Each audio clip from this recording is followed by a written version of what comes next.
Assalamualaikum warahmatullahi wabarakatuh. Perkenalkan, kami dari kelompok 8. Pada kesempatan kali ini kami akan mengobservasi dan menganalisis organisasi yang ada pada lingkup Universitas Negeri Jakarta, yaitu di lingkup fakultas. Nama organisasinya adalah organisasi TRES FEB UNJ. Sebelumnya, izinkan saya memperkenalkan diri. Saya Fakri Muhammad Fadil bersama dengan rekan saya. Saya Nadia Aulia Rahma. Baik, langsung saja kita menuju ke observasinya.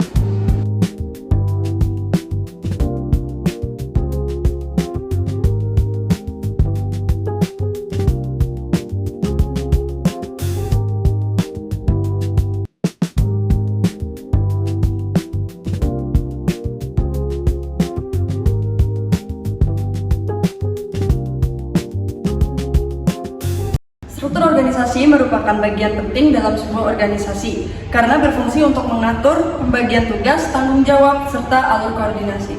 Dalam organisasi, mahasiswa tantangannya menjadi lebih kompleks karena adanya pergantian kepengurusan setiap tahun, keterbatasan waktu anggota, dan banyaknya program kerja yang harus dijalankan. Selain itu, komunikasi internal juga sangat mempengaruhi keberhasilan organisasi. Meskipun struktur sudah baik, jika komunikasi tidak berjalan efektif, maka akan muncul berbagai hambatan kerja. Karena itu, penelitian ini dilakukan untuk mengetahui bagaimana struktur organisasi TRES diterapkan, serta apa saja keunggulan dan kelemahannya. Penelitian ini menggunakan metode kualitatif dan deskriptif.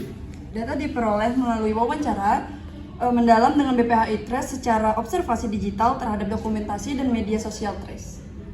Setelah itu, data dianalisis dengan membandingkan kondisi di lapangan dengan teori struktur organisasi dari beberapa jurnal ilmiah.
Merupakan organisasi underbow di bawah Departemen Edukasi IBEM FEB UNJ yang berfokus pada pengembangan prestasi dan karir mahasiswa. Program utama TRES antara lain adalah klinik prestasi dan career development.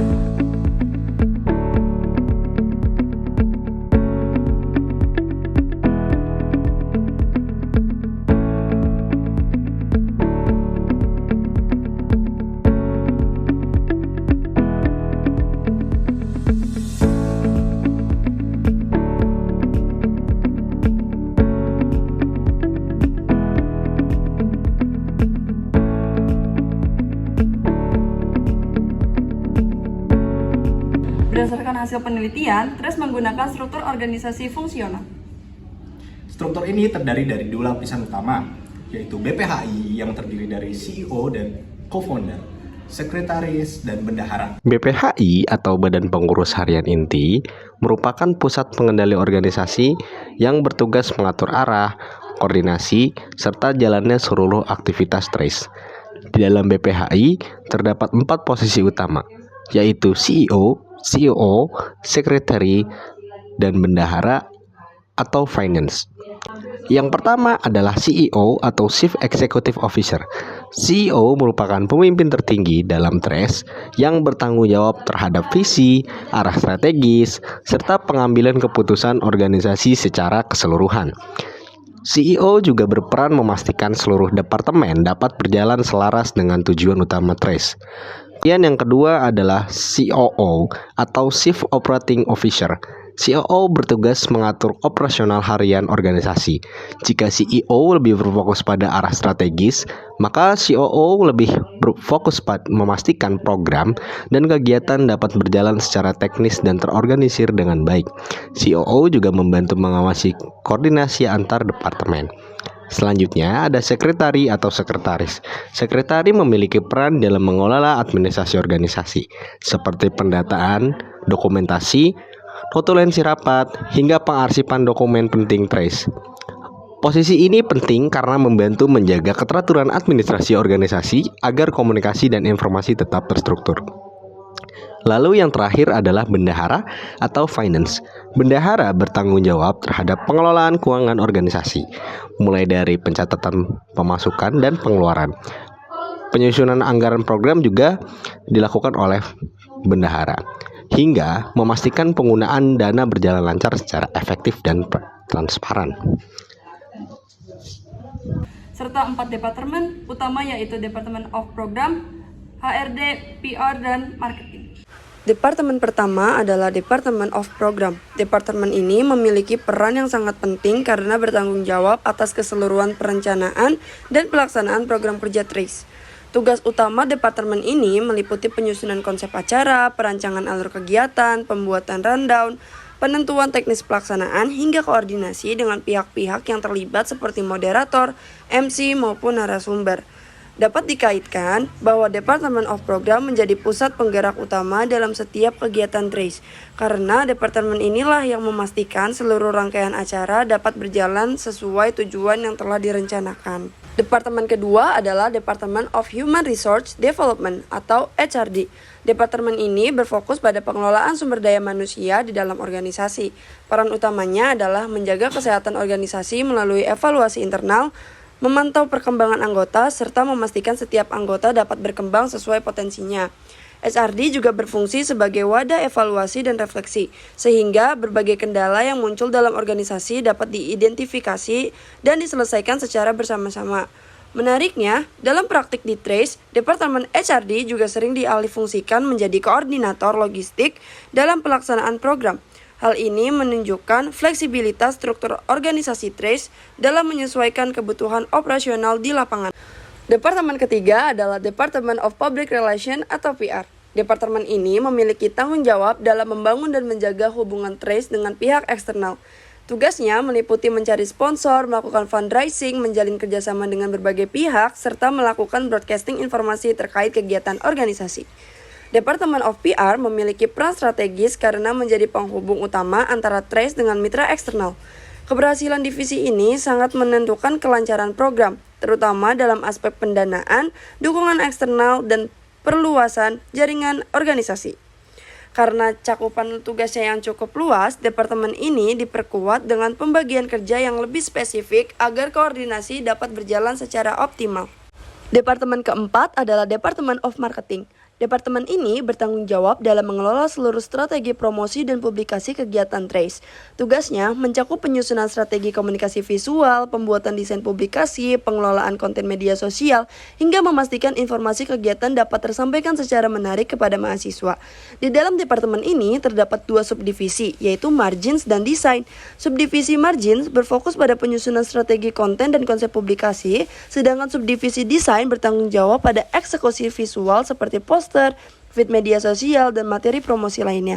Keberadaan departemen ini sangat penting karena menjadi wajah organisasi dalam menyampaikan identitas dan citra profesional TRACE kepada publik.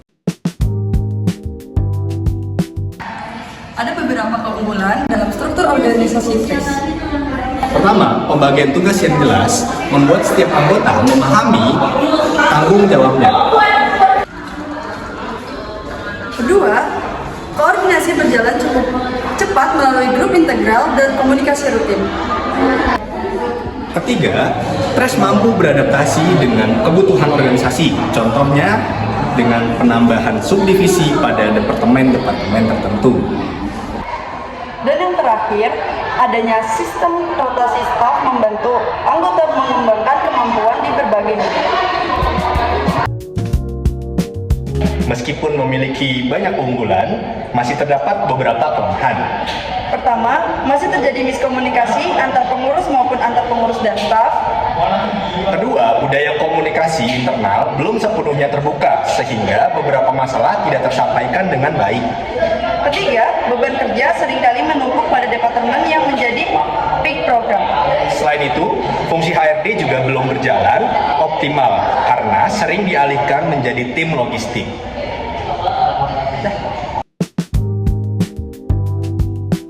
Berdasarkan hasil analisis, terdapat beberapa rekomendasi yang dapat diterapkan Trace.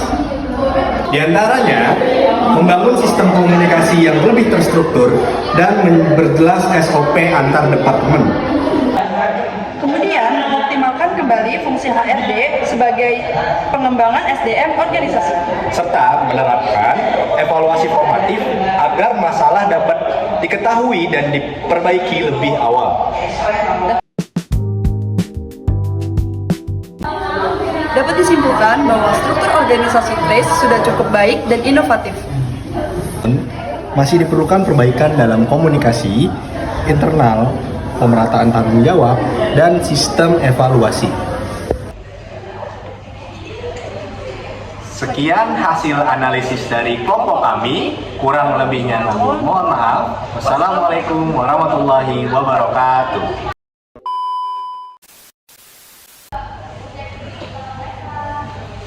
Sekian hasil analisis dari kelompok kami tentang organisasi